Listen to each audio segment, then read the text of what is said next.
Bienvenue dans le débat, il est consacré au réarmement de l'Europe. Les 27 pays sont réunis à Bruxelles 2 mois après l'investiture de Donald Trump pour lancer ce chantier. L'objectif, que l'Union européenne puisse se défendre seule d'ici à 2030. La Commission européenne a présenté un livre blanc comme base de travail. Il inclut un nouvel instrument doté de 150 milliards d'euros avec une condition, respecter une préférence européenne. L'idée d'un emprunt européen est aussi sur la table. Selon une étude d'opinion Euro-Bazooka lancée par le grand continent au niveau européen, le soutien d'un bond en avant dans la défense est largement majoritaire. 70% des Européens interrogés estiment que l'Union européenne doit compter sur ses propres forces pour assurer sa sécurité et sa défense. Alors on va bien sûr revenir sur cette enquête d'opinion. Les Européens sont-ils prêts donc à soutenir un réarmement européen? Quels sont les moyens mis sur la table? Le calendrier est-il réaliste? Quel choix un tel réarmement suppose-t-il? Faut-il renoncer à certaines dépenses? Défense, comment l'Europe se prépare-t-elle? On va poser ces questions à nos invités. J'ai le plaisir d'avoir à mes côtés Alberto Toscano. Bonsoir. Vous êtes journaliste italien. Merci d'être là, correspondant de la radio Radicale de Rome. En face de vous, nous avons Guillaume Ancel. Bonsoir. Bonsoir. Ancien officier et chroniqueur de guerre, auteur de Petites leçons sur la guerre. Comment défendre la paix sans avoir peur de se battre. Et c'est aux éditions Autrement. Et bien sûr, ça a un lien direct avec le sujet du débat. Nous avons donc par Skype avec nous la députée allemande CSU, Ingeborg Grässle, qui est en direct d'Allemagne. Bonsoir à vous et merci de participer à ce débat. Hélène Conway-Mouret est également avec nous, sénatrice du Parti socialiste. On me dit qu'elle a un tout petit peu de retard. La vice-présidente de la Commission des Affaires étrangères, de la Défense et des Forces armées du Sénat. On l'attend bien sûr, Hélène Conway-Mouret. Avant de démarrer cette discussion, je vous propose de faire un petit récap en images avec Elliot Samuel. Investir dans la défense française, désormais, n'importe quel citoyen pourra le faire. C'est un fonds destiné aux particuliers qui va être lancé. Le modèle français, c'est un modèle social, mais c'est aussi un modèle d'autonomie stratégique. Nous ne sommes pas dépendants, y compris de nos alliés, pour notre sécurité et notre défense, y compris pour notre dissuasion nucléaire. Par définition, c'est un héritage. Le vrai sujet, c'est qu'est-ce qu'on va laisser à nos enfants et nos petits-enfants. L'objectif, collecter jusqu'à 450 millions d'euros. Il faut pour cela placer au minimum 500 € sur ce fonds d'épargne. Il sera lancé par la Banque publique d'investissement BPI-France. Son président prévient, il y a tout de même des risques à investir. Simplement, il faut savoir que quand on investit en fonds propres, vous pouvez tout perdre. Donc, ce n'est pas un livret protégé par l'État, avec un avantage fiscal, etc. Vous êtes un investisseur. Simplement, vous mettez 500 € ou 1000 €, et nous, avec ça, on investit dans quelque chose comme 150, 250, 300, 400, 500 entreprises. Donc, le risque est très dilué sur un portefeuille. Il n'y aura donc aucun taux de rémunération fixe et cet argent sera bloqué pendant 7 ans.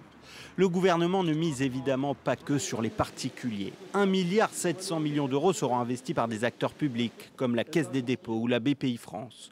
De nombreux investissements privés sont également espérés, notamment par des banques, des assurances ou des fonds d'investissement. L'objectif final, obtenir jusqu'à 5 milliards d'euros pour soutenir le secteur sans aller ponctionner les fonds des Français comme le livret A. Une somme qui vise à financer les 4500 entreprises du secteur en difficulté financière ces dernières années. Alors ça, c'est la France qui se prépare à financer un dispositif pour justement financer cette sécurité en France.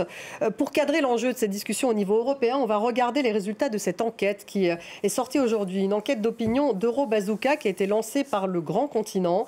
Elle a été lancée au niveau européen, c'est un peu une première. Et d'après cette enquête, une majorité d'Européens, c'est-à-dire 55% d'entre eux, pensent que le risque d'un conflit armé sur le territoire de l'Union européenne est élevé. Vous le voyez. Ils disent aussi à 51% que Trump est un ennemi de l'Europe et que d'ailleurs Trump rend le monde moins sûr. Ça, c'est à 63%. Guillaume Ancel, un commentaire tout de même sur cette étude, avec le soutien d'ailleurs, là aussi majoritaire. 70% des Européens, dans le cadre de cette étude, disent que l'Europe doit compter sur ses propres forces. Il y a une forme de réalisme aujourd'hui en Europe. L'opinion, en tout cas, soutient ce projet d'une défense européenne. C'est un renversement complet, puisqu'on se souvient que pendant 3 décennies, les Européens s'étaient totalement convaincus que la guerre ne les concernait plus, qu'en gros, ça concernait les pauvres et si c'était loin de l'Europe. Et puis là, à cause de la guerre en Ukraine, mais aussi de la trahison de Donald Trump, il découvre que la situation a complètement changé et qu'après avoir assuré notre prospérité pendant 30 ans, il était grand temps qu'on s'occupe de notre sécurité. Donc c'est un moment de bascule, d'après vous? Pour moi, c'est une bascule et la question essentielle, c'est de savoir si elle va durer ou si malheureusement, avec nos mémoires de poisson rouge, on se précipitera pour revenir sur nos débats sans fin sur la retraite. En tout cas, ça tombe bien avec ce qui se passe à Bruxelles en ce moment. Un mot, Alberto Toscano. Les Italiens sont un petit peu moins sûrs que ce risque de conflit est très élevé. C'est plutôt un peu plus faible. Mais bon, ça reste tout de même 39% des Italiens qui pensent qu'il y a un risque important. Les Italiens sont un peu plus indécis là-dessus? Oui, l'opinion publique italienne est divisée. La preuve vient de deux principaux partis et de deux coalitions. La coalition de gouvernement de Giorgia Meloni et la coalition d'opposition. Elles sont divisées. Et on l'a vu lors du débat parlementaire hier et avant-hier, et on le voit tous les jours, parce que la Ligue qui fait partie du gouvernement est contre la ligne... De Matteo Salvini, oui. Oui, est contre la ligne européiste de la présidente du Conseil. Il est pro-russe, lui, non? Il est pro-russe. Matteo Salvini. Oui, Matteo Salvini est pro-russe, tandis que le gouvernement italien, avec des nuances, mais le gouvernement suit... La présidente du Conseil, Giorgia Meloni, suit la ligne occidentale, européiste.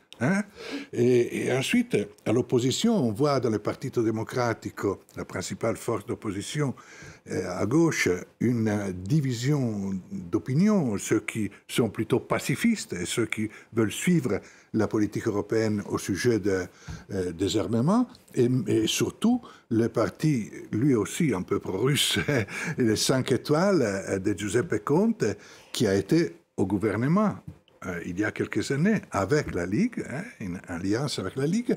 Il est absolument contraire à cette stratégie pour réarmer l'Europe. Donc de fortes divisions en Italie. Ingeborg Grassle, en Allemagne, c'est intéressant de voir pour le coup que les Allemands, eux, parlent de cette menace de manière majoritaire. On a l'impression que l'opinion allemande, enfin vous allez me le dire, est-ce qu'elle est un peu raccord, pour le dire un peu de manière triviale, avec cet accord qui a été passé, ce vote entre la CDU, la CSU et le SPD, qui a soutenu ce virage à 180 degrés pour financer la défense en Allemagne?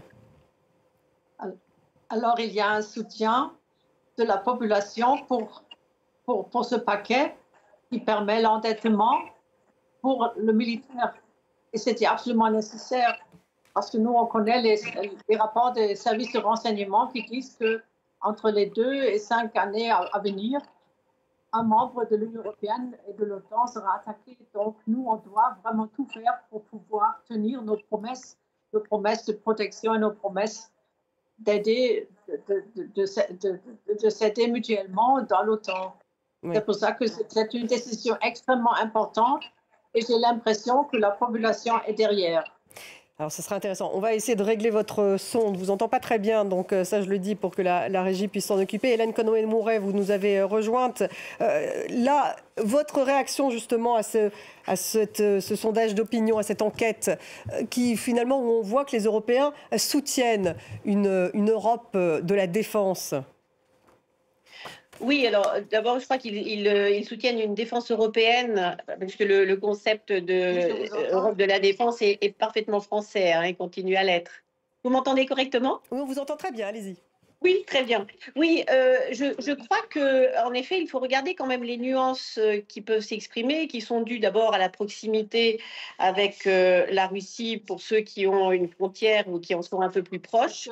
Et donc, ce qui explique peut-être que l'Italie et l'Espagne, comme la France, n'ont pas pendant longtemps été convaincus en effet qu'il y avait une menace russe. Aujourd'hui, le vocabulaire a changé. On a parlé, j'ai entendu un terme assez fort prononcé et qui est très juste, de trahison de la part des États-Unis. Et de fait, les Européens se retrouvent seuls. Et en se retrouvant seuls, ils se disent qu'en effet, ils doivent faire ce que en fait, les Américains nous invitent à faire depuis très longtemps, c'est-à-dire à investir dans notre défense et dans notre sécurité pour pouvoir l'assurer nous-mêmes.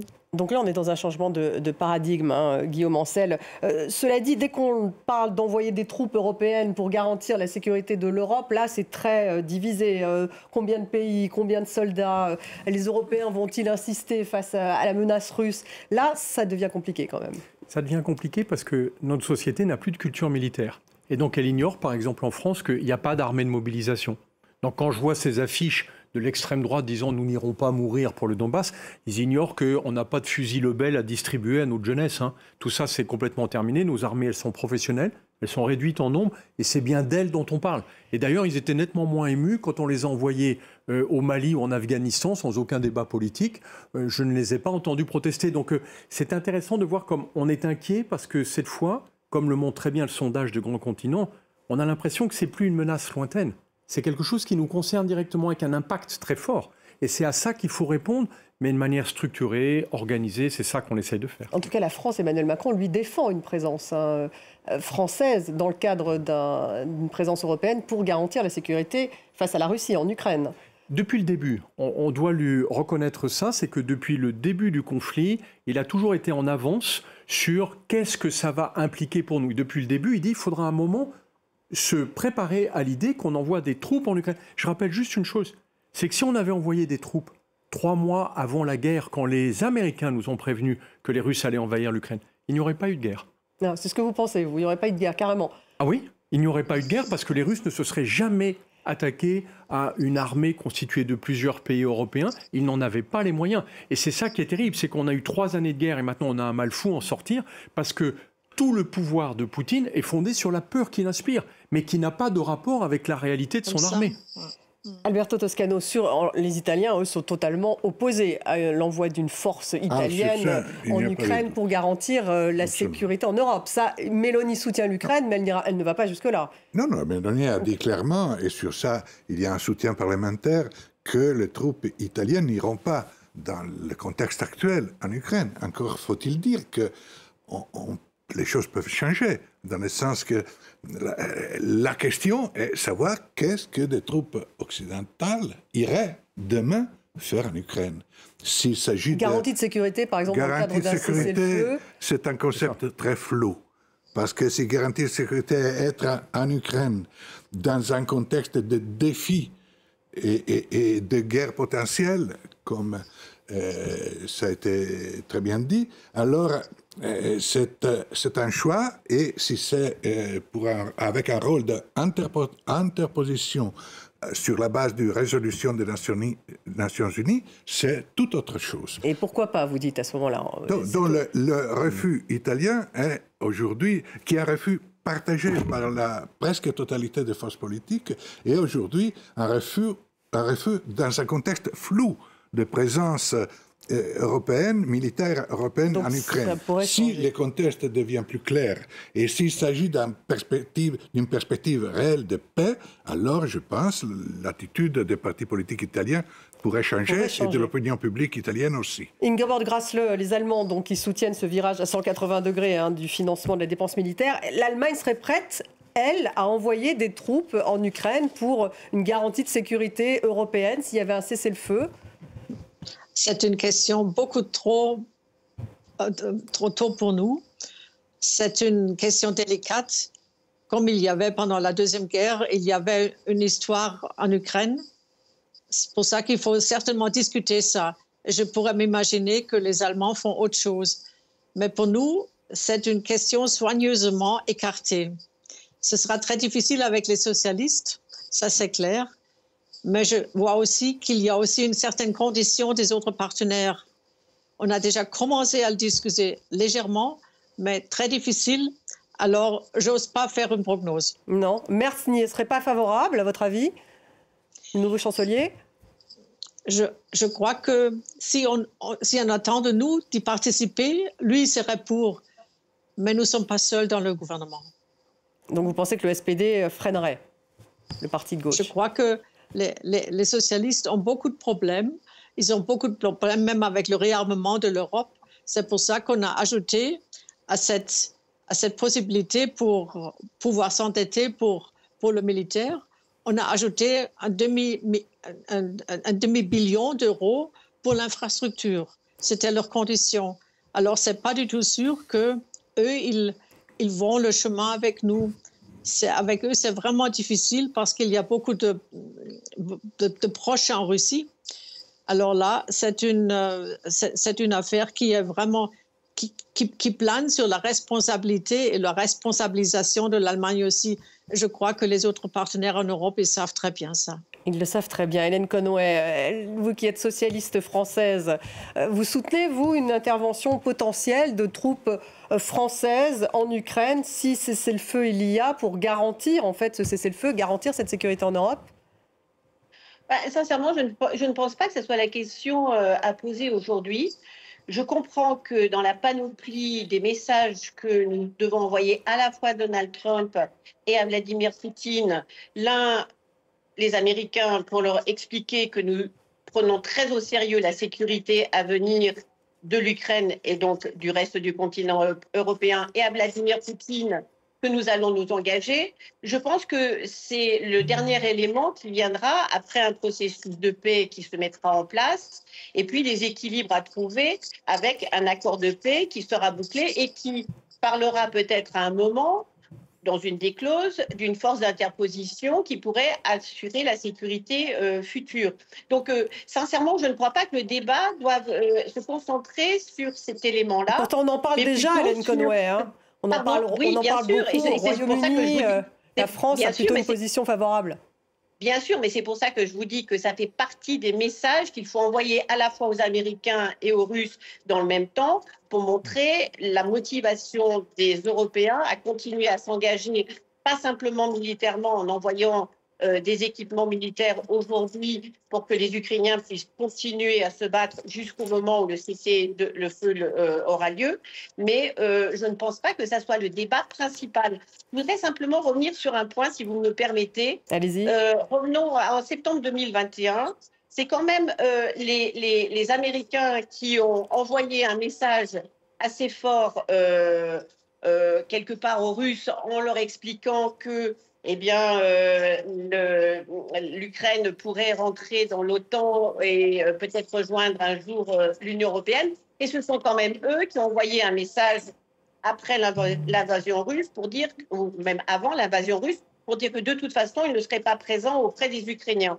Donc je pense qu'on a lâché les Ukrainiens dès le début. Ce n'est pas simplement les Européens qui l'ont fait. Voilà, je voulais juste apporter cette précision-là. Je pense qu'elle est importante vis-à-vis de l'engagement américain dans cette affaire-là. Oui, on a besoin de distinguer deux sujets différents qui sinon perdent l'opinion publique. Il y a le sujet de l'Ukraine et puis il y a le sujet de la défense de l'Europe. Mais ils sont intrinsèquement liés. Qui sont liés, mais qui ne sont pas dans les mêmes temporalités. Le premier sujet, c'est l'Ukraine. Et comme tout le monde l'a dit d'ailleurs au sein de ce plateau, c'est on peut envoyer une force d'interposition à condition que ce soit au service d'une mission qui a été clairement définie, ce qui n'est pas le cas aujourd'hui. Autour d'un éventuel cessez-le-feu. On voit bien que ce que Trump avait promis, parce qu'il était persuadé qu'il avait dealé ça avec son ami Poutine, en fait, pour l'instant, c'est une tromperie. C'est-à-dire que personne ne parle de la même chose et on est loin d'un cessez-le-feu. Les combats n'ont jamais été aussi intenses qu'aujourd'hui en Ukraine. Et puis, on a un autre sujet derrière, c'est qu'une fois qu'on espère avoir stabilisé une ligne de front qui serait une ligne de démarcation en Ukraine, ce sera bien sûr de défendre l'Europe parce que Poutine a déjà annoncé son intention de dépenser un tiers de sa dépense publique sur le réarmement de la Russie. Et ça ne sera pas pour défendre sa frontière. Et d'ailleurs, il nous regarde au Kremlin, il regarde les Européens. Il y a une réaction de Dmitri Peskov d'aujourd'hui, on va l'écouter. Les signaux provenant de Bruxelles et d'autres capitales européennes concernent principalement des projets de militarisation de l'Europe qui sont en contradiction flagrante avec l'intention des présidents russes et américains de trouver les moyens d'un règlement pacifique. Jusqu'à présent, l'Europe s'est pour ainsi dire engagée dans la militarisation et s'est transformée en un parti de guerre.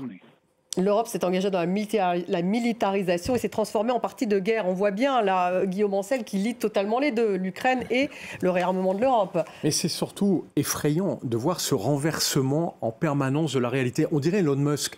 Ils ne vont pas nous parler de règlement pacifique, pas la Russie. Je rappelle que c'est la Russie qui a déclenché cette guerre. C'est la Russie qui l'entretient. Le jour où la Russie sort d'Ukraine, il n'y a pas de guerre. L'Ukraine n'a jamais agressé la Russie. Et quand il parle des Européens qui veulent militariser aujourd'hui l'espace, On voit bien que c'était le dernier souhait des Européens d'être obligés d'en arriver là. C'est à cause de l'attitude de la Russie, de Poutine, qu'on arrive à cette remilitarisation. Moi, je crois que Alberto Toscano. les problèmes de la défense européenne et les problèmes d'une nouvelle stratégie européenne de cohésion sur le terrain de la défense se seraient posés même sans Trump. Parce que il y a juste une accélération, on va dire. Un choc. Peut-être. Un choc brutal et terrible. Mais la réalité d'une refondation de l'OTAN, parce que, soyons clairs, nous on est toujours dans l'OTAN, et heureusement que l'OTAN est encore vivante et que ces garanties sont encore dignes de foi. Là, vous avez la position italienne en plus. Hein. Non, je crois avoir une position de bon sens. Et au-delà de ça, il y a le choc actuel qui a imposé une réflexion qui aurait été de toute façon nécessaire et indispensable. Mais cette réflexion, disons-le, est dans le contexte de l'OTAN. Alors il faut renforcer les piliers européens de l'OTAN. Dans les années 50, on a parlé de communauté européenne de défense et la France a empêché, le Parlement français a empêché le développement de ce projet. Mais on peut reprendre le discours sur le pilier européen de l'OTAN, on peut reprendre tous les discours sur la défense européenne en gardant pied sur terre et, si c'est possible, la tête bien froide. Et en ne sortant pas de l'OTAN, hein, à vous écouter, c'est ça. Mais qui veut sortir de l'OTAN? Je ne crois pas que le président Macron a dit que la France veut sortir de l'OTAN. D'ailleurs, elle vient de rentrer. Mais il parle d'autonomie stratégique européenne. Ah, ça c'est mon discours. Emmanuel Macron. Donc, c'est pas la même chose. Et c'est très important ce que dit Alberto là, c'est que l'OTAN, contrairement à ce que souvent on imagine par méconnaissance, n'a pas d'armée. L'OTAN, c'est un club de défense dans lequel on partage une manière de faire. C'est pour ça qu'on n'a aucun intérêt à quitter l'OTAN. Et d'ailleurs, je rappelle que quand Donald Trump, pendant la période électorale, nous expliquait qu'il allait quitter l'OTAN, en fait, il ne le fait pas. Pourquoi ? Parce qu'aujourd'hui, l'OTAN, c'est le principal marché militaire pour les Américains. Donc, ils n'ont aucun intérêt à quitter l'OTAN. Ouais. On va écouter le commissaire européen à la défense et je vous ferai réagir, Ingeborg et Hélène Conway-Mouret. Poutine ne sera pas dissuadé si nous lui lisons le livre blanc. Il sera dissuadé si nous transformons le livre blanc en action. C'est pourquoi la mise en œuvre est si cruciale. Ingeborg Grassle, hein, puisque justement en Allemagne on a accepté donc de faire sauter ce verrou d'une dette pour pouvoir emprunter et financer cette défense. Juste une précision, ce livre blanc il inclut un nouvel instrument européen qui serait doté de 150 milliards d'euros, donc il va accorder des prêts à long terme, des prêts bonifiés. Il y a également une préférence européenne justement dans l'achat d'armement avec ces prêts bonifiés. Est-ce que l'Allemagne par exemple, pourrait revenir sur sa commande de 35 avions F-35, donc des avions américains? Certainement pas. Non. Parce que ces avions sont très modernes, sont les plus modernes qui existent sur le marché, dont l'Europe n'a rien d'équivalent. C'est pour ça que ces avions, dont la Finlande a commandé par ailleurs 60, de ceux-là le F-35, alors, les Rafales ne sont même plus produits. Alors là, il faut maintenant lancer la procédure pour moderniser le Rafale. Et là, on peut en parler dans 30 ans, dans 20 ans. Ah, mais alors... de remplacer les F-35 par les Rafales. Oui, mais en même temps, est-ce que ce n'est pas contradictoire, Ingeborg Grassle, de parler de défense européenne, de mettre de l'argent sur la table et en même temps de ne pas avoir une préférence européenne, de continuer à acheter du matériel américain? Je crois qu'il ne faut pas confondre tout. À mon avis, il nous faut quelque chose très rapidement en disposition. En Europe, on n'a pas ce genre d'avion comme le F-35. C'est pour ça qu'on a acheté les F-35. Mais le reste, il faut maintenant rebâtir l'industrie d'armement européenne. Pour à terme se passer du matériel américain? Je ne crois pas qu'on pourra se passer entièrement des Américains parce qu'ils ont quand même des capacités uniques. Et là, on veut aussi tenir l'OTAN.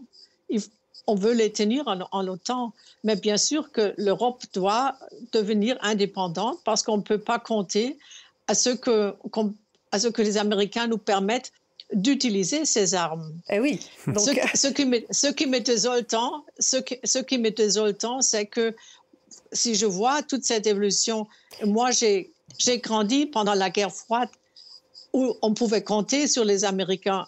Là, je crois que Trump a détruit la solidarité et la confiance dans les États-Unis. C'est pour ça qu'il faut maintenant urgemment faire des choses, mais je ne crois pas que votre exemple des avions est vraiment un bon exemple. Ah, Hélène Conway-Mouret, peut-être une réaction, parce que la France a beaucoup contribué à faire en sorte que 60%, 65% d'ailleurs des armes qui proviendraient de ce prêt bonifié européen soient européennes. Ça, c'est quelque chose auquel tenait Emmanuel Macron. Lorsque vous entendez justement Ingeborg Grässle, députée allemande, qui dit « Mais non, le F-35, l'avion américain, il est quand même pour l'instant ce qu'il y a de mieux, donc on va continuer, on ne va pas revenir sur les commandes ». D'ailleurs, ce n'est pas le seul pays, l'Allemagne, hein, il y en a d'autres en Europe qui ont passé des commandes sur le F-35. L'Italie. Je peux dire. Oui, alors bon, d'abord la première chose, rassurer notre amie allemande que la France continue à produire des Rafales et qu'un grand nombre de pays les achètent. Ce sont des très bons avions. C'est vrai qu'il y a une question de furtivité qui est mise en avant par rapport au F-35. Le F-35 n'est pas plus moderne que le Rafale, il a simplement cet élément-là en lui. Mais non, ce que je veux dire, c'est que je comprends parfaitement qu'un grand nombre de pays dont toute la défense et le concept de défense est assuré par les Américains, c'est-à-dire qu'il n'y a pas eu une armée qui s'est développée en dehors de cette sécurité, notamment du parapluie nucléaire américain, et d'un seul coup d'avoir, parce qu'il n'y a plus d'assurance que les Américains resteront avec nous. Je suis tout à fait d'accord avec notre ami italien, l'OTAN va survivre même si les Américains s'en retirent, parce que c'est une organisation militaire. Et donc aujourd'hui, nous voyons bien qu'au niveau d'ailleurs des CEMA européens, des réflexions qui sont lancées pour peut-être un jour, à terme, assurer le commandement de l'OTAN si les Américains devaient se retirer. Donc, là, ce que nous avons, c'est que malheureusement, nous sommes pris par le court terme d'avoir en effet acheté du matériel peut-être étranger parce qu'il n'est pas produit suffisamment en masse, en tout cas au niveau européen. Mais il ne faudrait surtout pas que tout cet argent qui est mis sur la table achète coréens, turcs, voire américains, et que se retrouve avec des problèmes d'interopérabilité qui seront complexes, et finalement des Américains qui vont se retirer, parce que si Donald Trump décide demain, et ce n'est pas parce qu'on va lui acheter des F-35 aujourd'hui, que demain il ne changera pas d'avis sur le fait qu'il considère aujourd'hui l'Europe comme l'ennemi. Donc, si c'est le cas et qu'ils en partent, eh bien, que ferons-nous de tous ces matériels américains ? C'est bien la question. Puisqu'il faudra demander aux Américains l'autorisation peut-être d'engager ces matériels contre un ennemi qui ne sera pas l'ennemi des Américains. Donc on a un vrai déficit. Donc je pense qu'on a le court terme en effet à gérer, notamment pour l'Ukraine, pour pouvoir continuer à fournir suffisamment de soutien à l'Ukraine.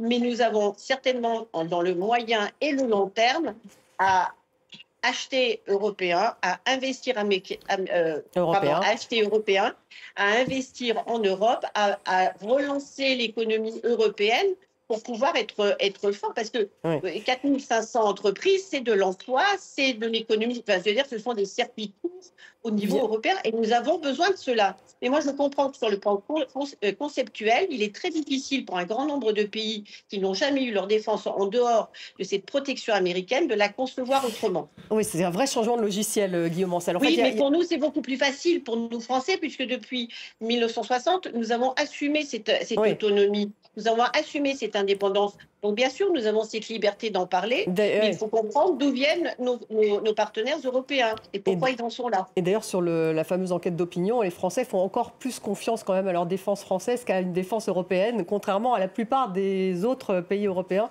où ils feraient plus confiance à une défense européenne. Deux choses pour statuer tout de même, Guillaume Ancel, hein, vous êtes militaire de ce plateau. D'abord, F-35 versus Rafale.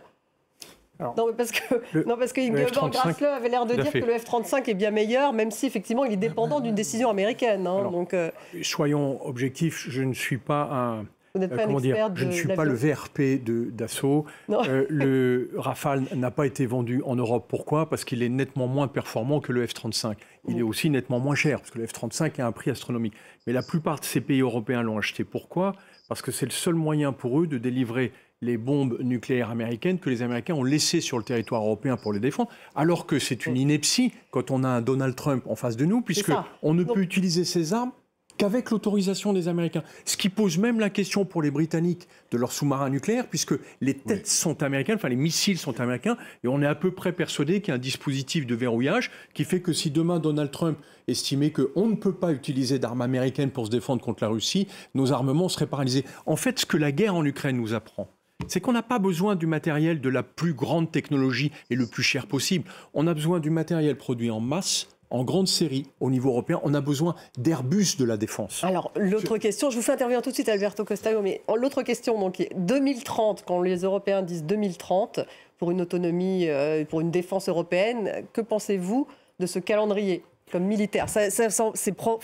C'est réaliste, 2030? Non, on est à côté de la plaque, parce qu'on a un sujet immédiat. On sait que la Russie va mettre 3 à 4 ans pour se réarmer. Donc on ne peut pas concevoir de nouveaux matériels, il faut produire en masse les matériels qui existent. Je vais prendre qu'un exemple. Je ne vais pas parler d'avions, je vais parler de chars de combat. Aujourd'hui, il y a un standard en Europe, c'est le Léopard 2 produit par les Allemands. Eh bien, en fait, je suis désolé, mais au lieu en France de dépenser de l'argent pour repeindre nos chars Leclerc, il n'en reste que 200 exemplaires. Aucun industriel ne peut investir à l'intérieur. Il faut lancer un achat massif d'une même série de matériel qui sera distribué dans toute l'Europe, comme on a fait au moment du Covid, quand on a distribué les vaccins plutôt que de se les piquer les uns les autres. Notre question n'est pas budgétaire. Donc ça veut dire quoi, standardiser un petit peu ce que vous voulez dire? Mais bien sûr, aujourd'hui, la grande fragilité des armées européennes, ce n'est pas les budgets, ils sont 3 fois supérieurs à celui de la Russie. C'est le fait qu'on a 30 armées différentes. Et donc, 174 systèmes d'armes différents. Mais bien sûr, mais on a 30 armées différentes et on a 30 systèmes de renseignement différents, qui fait qu'on est des petits bonsaïs qui sont sur un jardin et on se prend pour une forêt. Imaginons 2 secondes que l'armée américaine soit constituée de 50 armées, puisqu'il y a 50 États différents, je ne compte pas le Canada. Mais personne n'aurait peur de l'armée américaine, parce qu'aujourd'hui, c'est la première armée du monde. Pourquoi? Parce qu'elle s'est réunie avec un seul chef politique. Et au-delà de l'armement, au-delà des budgets, en fait, la première question, c'est le projet politique de l'Europe. Est-ce qu'enfin on s'unit pour dire on a un chef des armées qui est européen, ou est-ce qu'on continue à jouer avec 30 petits morceaux de jardin en espérant donc un jour ressembler à une forêt? Ça veut dire, est-ce qu'on va vers une armée européenne ou pas? Et pour revenir sur justement ce sondage d'opinion, les Européens ont plus confiance en une armée commune européenne, vous allez le voir, à 60%, qu'en leur armée nationale, à 19% seulement, sauf les Français. C'est quand même assez incroyable, Alberto Toscano. Donc ça veut dire que les Européens, une armée européenne, ils trouveraient ça très bien. Ça ne veut rien dire. Ah bon. Parce que le problème est qu'on aura une armée européenne si on aura une Europe fédérale. Donc la question à poser est êtes-vous prêt à parier sur une Europe fédérale? S'il n'y a pas une Europe fédérale, il n'y aura pas d'armée européenne. Et s'il n'y aura pas d'armée européenne, il n'y aura pas une politique européenne de défense efficace à 100%. Donc on peut parler d'autonomie. Il n'y a pas d'une armée, et Guillaume va, j'espère, le confirmer, il n'y a pas une armée qui a un commandant toutes les semaines ou une durée semestrielle du chef. Non, c'est pas sérieux. Il y a une armée européenne s'il y a une Europe fédérale. Si on refuse l'Europe fédérale, il est inutile de poser la question sur l'armée européenne. Il y a des projets européens. Sur le Rafale et sur le F-35, permettez-moi une précision. Parce que la chose à faire, quand même, la première chose à faire, sera de ne pas répéter les erreurs du passé. Hein? Et ma mémoire va à la moitié des années 80, quand, d'un côté, la France, et de l'autre côté, la Grande-Bretagne, l'Italie, l'Allemagne et l'Espagne ont décidé chacune de faire son chasseur bombardier, dont la France a fait le Rafale, et les autres 4 pays ont fait l'Eurofighter Typhoon, qui a vendu plus d'exemplaires que le Rafale, mais ce n'est pas important, y compris la commande de 4 pays du projet. Hein? Aujourd'hui, l'Europe a 2 chasseurs bombardiers concurrents entre eux, en Europe et sur les marchés internationaux. Le problème est là. Les F-35 est d'une génération suivante. Alors, les discours sur F-35, qui d'ailleurs sont assemblés en Italie, et pour l'Europe entière, et les discours sur le F-35 sera fait en perspective. Mais on peut espérer qu'à l'avenir, les Européens arrêtent de faire 2 projets d'avions concurrents entre eux. Ingeborg Grassle, sur cette idée justement d'une défense européenne, donc pour réagir justement à ce sondage où on voit que les Européens feraient confiance à une armée commune européenne, qu'en pensez-vous justement? Je crois que les promesses de l'un côté et les actions de l'autre, il y a un grand gap. Vous savez, le premier document que les Européens ont voté à Bruxelles pour un marché d'armement commun, c'était 2009. Et depuis 2009, j'étais encore au Parlement européen, il n'y a pratiquement rien eu. Pourquoi? Parce que chacun pensait à son propre industrie et chacun pensait à ses propres projets. Et le projet européen, c'était toujours « je me bats pour mon projet national ». Alors, ça ne marche pas. Si ça continue comme ça, on n'aura jamais une armée européenne. Et que les gens dans la rue sont plus progressifs que les politiques, ça c'est clair. Donc vous le regrettez? C'est pour ça que maintenant c'est l'heure de vérité. Maintenant, on est dos au mur. Il faut faire quelque chose.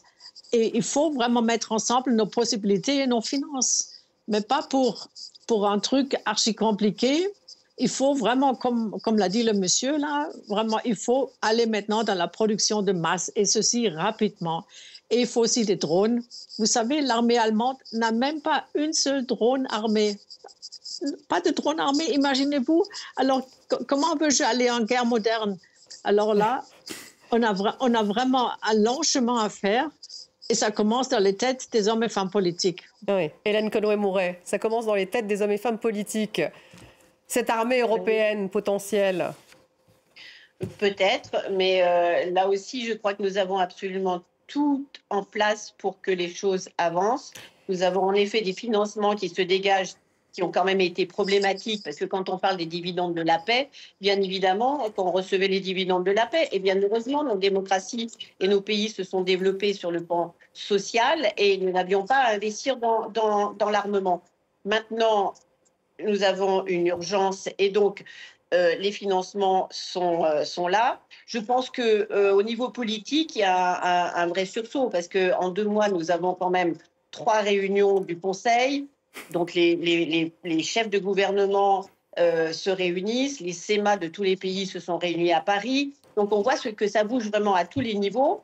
Est-ce que ça doit déboucher sur une armée européenne? Est-ce que ça doit être l'objectif que nous nous donnons? Peut-être, mais je crois que là aussi, nous devons d'abord tirer toutes les leçons de cette guerre en Ukraine et de ce que nous devons faire, et en effet dans la production, et nous donner des objectifs très très clairs, plutôt que d'aller vers un concept qui va peut-être mettre très longtemps à se mettre en place, et d'utiliser ce que nous avons. Et pardon de revenir à l'OTAN, mais l'OTAN existe, il y a des exercices aujourd'hui qui impliquent l'ensemble des membres et qui marchent correctement. Et voilà une armée qui se met en place par des armées nationales qui sont en capacité, sur un même exercice, de répondre à un ennemi commun et une attaque commune. Guillaume Ancel. Donc je ne sais pas si on doit aller au-delà et essayer finalement de rajouter des concepts à une situation qui est très, très complexe. On a tellement fait de réunions sur l'Europe de la défense qu'on n'a pas de défense de l'Europe ni d'Europe de la défense. Pardon, mais on a été complètement dépassé par une génération de politiques qui n'ont pas compris qu'on attendait un autre projet. Je vais prendre un seul exemple, Airbus.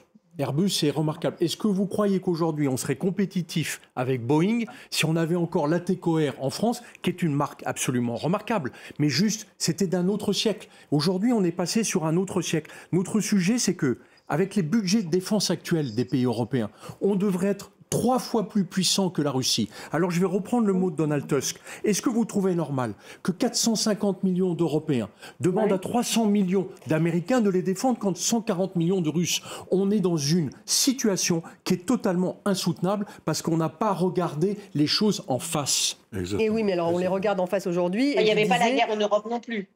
Il n'y avait pas la guerre en Europe, dit Hélène Conway. Juste un mot, justement. Comment on fait pour avancer plus vite? Parce qu'on voit bien qu'il y a un calendrier, mais 2030, c'est demain. En fait, là où Hélène a raison, c'est qu'on ne peut pas, avec un coup de baguette magique, faire une armée européenne. Alors la première chose à faire, c'est l'ancien directeur adjoint de l'armée belge qui l'a dit, c'est de rassembler les armées nationales. Et ça, c'est pas compliqué, mais il faut résoudre le problème politique. C'est qui le chef de cette armée? Alors voilà, c'est qui le chef? Et le chef de cette armée, c'est forcément une autorité politique. Donc ça ne peut pas être Ursula von der Leyen, ça ne peut pas être la Commission européenne. Donc je rappelle que l'Union européenne, telle qu'elle est conçue aujourd'hui, c'est un club de commerçants. Et on n'a jamais demandé à la secrétaire générale d'un club de commerçants de diriger une armée. Rassembler les armées nationales pour des opérations coordonnées, pour des unités intégrées. Notre mémoire à nous tous va à la brigade franco-allemande du président François Mitterrand. Mais pour avoir une armée européenne, il faut une politique étrangère européenne. Oui, et ma mémoire personnelle va, la nuit de Maastricht en décembre 1991, le président Mitterrand a fait une conférence de presse aux personnes qui le suivaient. Mais on a une chef de la diplomatie européenne. Et le président Mitterrand a dit on aura une monnaie unique et à terme une défense commune et une politique étrangère commune. On a la chef de la diplomatie déjà. Elle s'appelle Kaja Kallas. Si, mais ça, c'est la embryonnaire. monnaie unique, on l'a parce qu'on a cédé, chacun a cédé des parties de souveraineté. Oui. Et ça, pour la défense européenne, on ne l'a pas fait. Pour la politique étrangère, en réalité, on ne l'a pas fait. On est divisé et on peut avoir une politique étrangère unie si on est unis. Donc, il y a une Europe plus d'intégration. Et il faut... Un dernier mot, Ingeborg Grassle, cette idée, c'est en ce moment sur la table d'un emprunt européen pour financer tout ça, parce que la France, elle a aussi un gros déficit, donc c'est compliqué de trouver la marge de manœuvre financière. L'Allemagne a plus de marge financière, bien sûr, maintenant en plus avec ce nouveau plan. Est-ce que vous seriez favorable à un emprunt européen, un peu sur le modèle du Covid qui avait été mis en place à l'époque, où tout le monde finalement avait pu emprunter? Alors, de ma part, il n'y aura pas de chèque en blanc. Là, il faudrait voir de près ce que ça donne et quels seront les résultats. À mon avis, Ursula von der Leyen a une idée. Alors, c'est à elle de dire comment il faut le faire. Ce n'est pas aux États membres de financer maintenant encore une idée européenne. À mon avis, il faut que chaque État membre de l'OTAN et de l'Union européenne se rende compte qu'il faut faire quelque chose, qu'il faut mettre des finances. Et là, à mon avis, l'Europe, c'est additionnel. C'est un ajout et ce n'est pas un remplaçant. Hélène Conway. Offrir de remplacer les moyens nationaux, alors ça, c'est dangereux. Moi, je ne suis pas pour. Vous n'êtes pas pour. Hélène Conway, sur un emprunt européen. Écoutez, moi, je suis pour. Je pense que nous devons être créatifs et volontaires. Si nous voulons avancer, nous devons le faire ensemble. Et je pense qu'il faut d'ailleurs aller au-delà des équipements militaires, parce que Vladimir Poutine n'a pas forcément besoin de chars pour déstabiliser nos démocraties. Tout ça est bien financé au niveau cyber pour nous fragiliser de l'intérieur avec un certain nombre de relais parmi les partis politiques qui se disent nationalistes à travers l'Europe. Un mot de conclusion, Guillaume Ancel, juste, on a terminé. Le premier système d'armes dont on a besoin, c'est un système de renseignement, l'équivalent de celui des Américains. On ne peut le construire qu'ensemble, à 30. Merci beaucoup. Guillaume Ancel d'avoir participé à cette émission, Alberto Toscano. Merci Ingeborg Grassle d'avoir été avec nous en direct d'Allemagne. Hélène Conway-Mouret, merci beaucoup pour votre participation. Merci à vous tous de nous avoir suivis. Retrouvez l'émission sur les réseaux sociaux également en podcast.